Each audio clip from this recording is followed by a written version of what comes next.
Imagine a man who entered the pro ranks and won Night of Champions almost immediately. Just weeks later, he stood second on the Mr. Olympia stage. Strength like a machine, a physique ahead of its time. And yet, he never lifted the Sandow Trophy. 4 times second place, always this close. So the question is, why did Kevin Levrone never win the Mr. Olympia? Kevin Levrone was born on July 16, 1964, in Baltimore, Maryland. He grew up in a working-class family as the youngest of 6 children, 2 brothers and 3 sisters, and the age gap between him and the oldest sibling was 17 years. His background was mixed. His father was from Italy, and his mother was African American. Sadly, both of Kevin's parents battled cancer. His father passed away when Kevin was only 10 years old, and his mother died at the end of 1989. Losing both parents left a deep mark on him and shaped the way he looked at life from an early age. Tragedy and the first steps into training. Kevin found relief in movement. When he was around 10, he started lifting at home in his free time, using weights from his older brother's small home gym. Not long after that, at about 12 years old, he began training consistently. Pushed by his own determination and inspired by his brother, who was also into bodybuilding. Very quickly, lifting became more than just a hobby. By the end of his teenage years, the gym had turned into his main passion. Another important motivation came from his cousin, who returned home from military service in great shape. Seeing that level of conditioning made Kevin realize he wanted to take training seriously and fully commit. School, work, and life outside the gym. Kevin wasn't known as the biggest academic, but he stayed persistent and goal-driven. After stepping away from college, which he ultimately didn't finish, he started his own construction business. In 1990, he sold that business so he could focus completely on bodybuilding.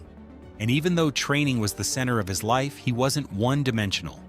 He had creative and social interests too. As a young man, he started a rock band, experimented with acting, and even did voice work. Music and culture gave him balance. Something to fill the space outside the gym and offset the intensity of his physical routine. First competitions and the spark that changed everything. Levrone began competing in the late 1980s. One of his first big wins came in 1989, when he took first place at a local show in Baltimore. In 1990, he became the Maryland State Champion.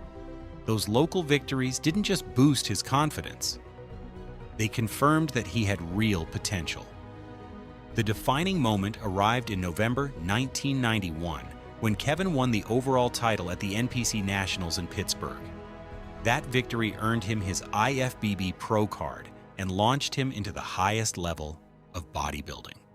It was the end of his amateur chapter and the beginning of a brand new life. Interestingly, Kevin entered the NPC scene relatively late compared to many other competitors. When he began truly building serious muscle, he jumped into his first contest and won immediately. Over the next 2 years, he kept improving fast. In 1991, he placed second in the heavyweight class at the NPC Junior Nationals, and just 1 month later, he dominated the biggest stage, winning the 1991 NPC Nationals outright. That year was his breakthrough. He didn't just win his weight class, he won the overall title, beating every other class winner. The performance was viewed as a major moment in amateur bodybuilding, especially because he overcame names who would later become legends. That victory completed his amateur rise and opened the doors to the pro world. The training style that made him different. Levrone's training at the time was brutal, intense, and very specific. From the beginning, he focused on heavy basic movements and low reps. He followed a classic push-pull legs, split 1 day for pressing movements, chest, shoulders, and triceps. 1 day for pulling, back, and biceps. 1 day for legs, then a rest day and the cycle repeated. With that setup, he trained each muscle group roughly twice every 8 days. Most of his sets stayed in the 6 to 8 rep range, using maximum weight. The volume was high, rest periods were short, usually 1 to 2 minutes, and he often pushed sets to failure. He believed low reps were his advantage. While others aimed for 10 or more reps, he grew from heavy training. Even as an amateur, his strength stood out dramatically, pound for pound, compared to most bodybuilders. His approach was unusual in other ways too. He often started workouts with the hardest compound lifts first, then finished with isolation exercises, the opposite of what many competitors did. He also trained with consistency that bordered on relentless, repeating his cycle without excuses. There were even periods where he reportedly focused his most serious preparation into only a few months per year. Yet he could still return looking like a world-class contender. The formula was simple but extreme. Heavy basics, low reps, high volume, strict execution. That's what built his dense muscle while keeping his proportions aesthetic. Diet: clean, strict, and built for performance.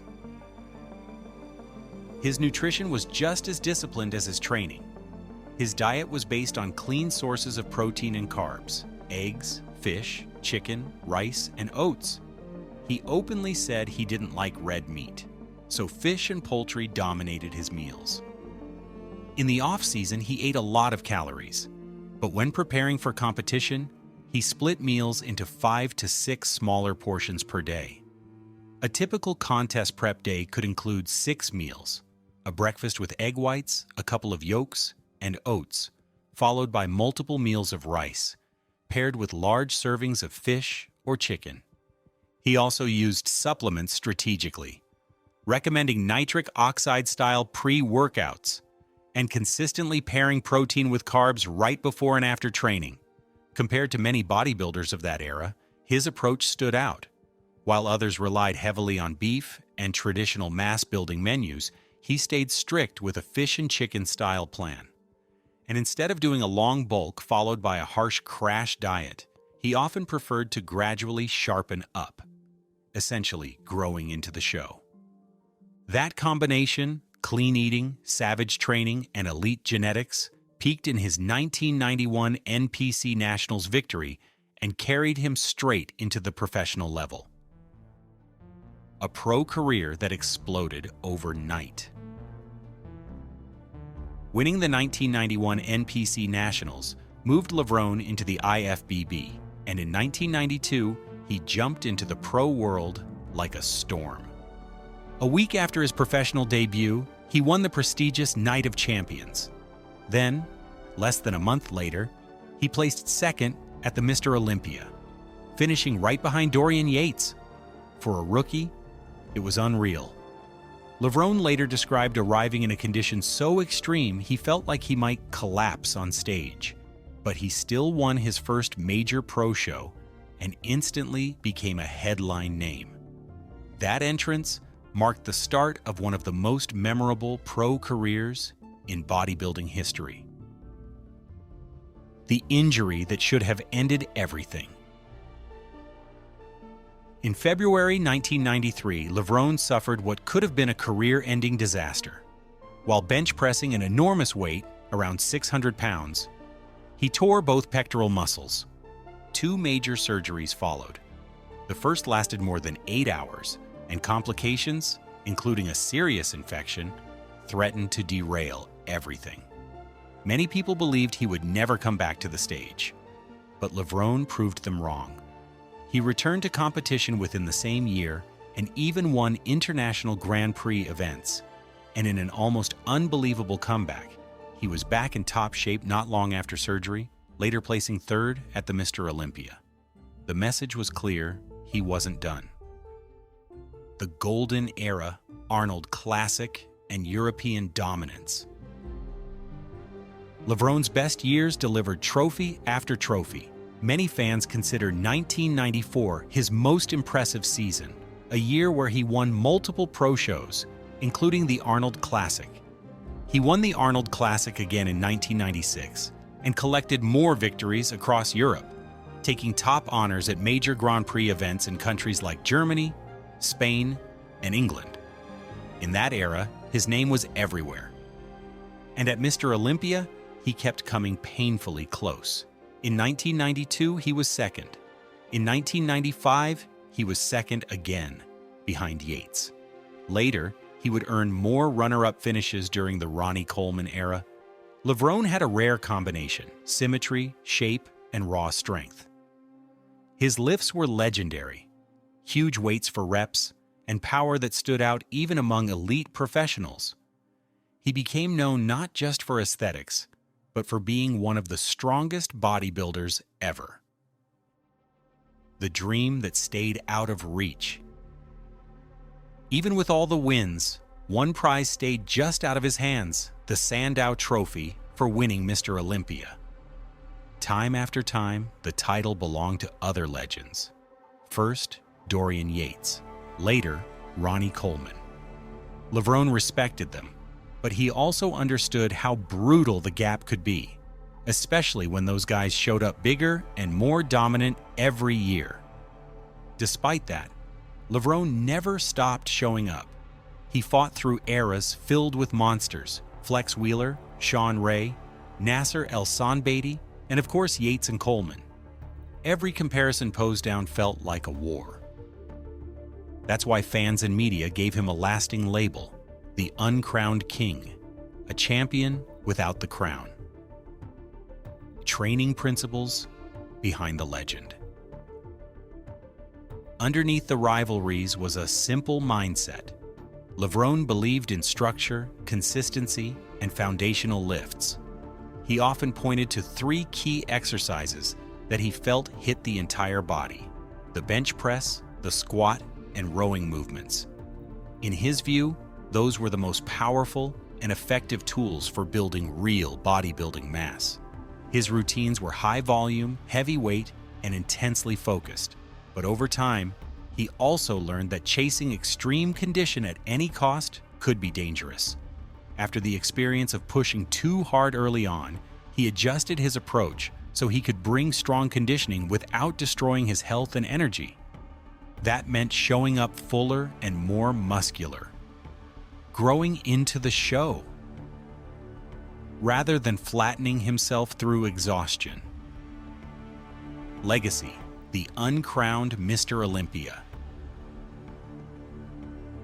Kevin Levrone became a true icon. Fans loved him for his consistency, his energy, and the way he carried himself. He earned the nickname the Maryland Muscle Machine, and decades later, people still debate why someone with that resume never won the Olympia. He placed second at the Mr. Olympia 4 times, made the Olympia stage again and again, and built a career that many still call one of the greatest without the ultimate title. And through it all, he lived by a simple motto: as long as you never give up, you never lose. Stepping away and coming back. After the 2003 season, Levrone never officially announced retirement. He just stopped feeling the need to compete. Over the next years, he dealt with health issues, including chest and knee problems, and focused more on family and other interests like tennis and golf. But he stayed in impressive shape, even into his 40s, and eventually he returned. In 2016, after more than 12 years away, Kevin Levrone came back to the Mr. Olympia stage at age 51. He prepared in only 5 months and competed in Las Vegas. He didn't place high, but the reaction from the crowd was powerful. Long applause, standing ovations, and a genuine feeling of respect. Levrone later said he didn't regret it at all. To him, that comeback felt like the perfect closing moment, a chance to say goodbye on his own terms with pride. He also appeared at the Masters Arnold Classic in 2018 in Australia, and after that, he made it clear that was his final time competing. Business, community, and impact. After stepping away from the stage, Levrone focused on the fitness industry. He launched his own supplement brand and built an online training platform where he shares programs, advice, and his approach to lifting. He also travels, speaks at events, and stays connected with fans around the world. He often says he does what he does for the people who supported him. And it was the fans who helped inspire his return in the first place. As a competitor, he remains one of the most respected bodybuilders of the 1990s and early 2000s. Multiple Arnold Classic wins, decades of influence, and a reputation that never faded. His story is still proof that passion and hard work don't have an expiration date.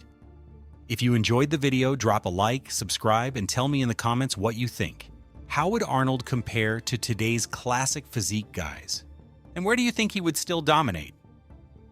I'm Andrew. Thanks for watching all the way to the end. See you in the next video, and let's keep growing.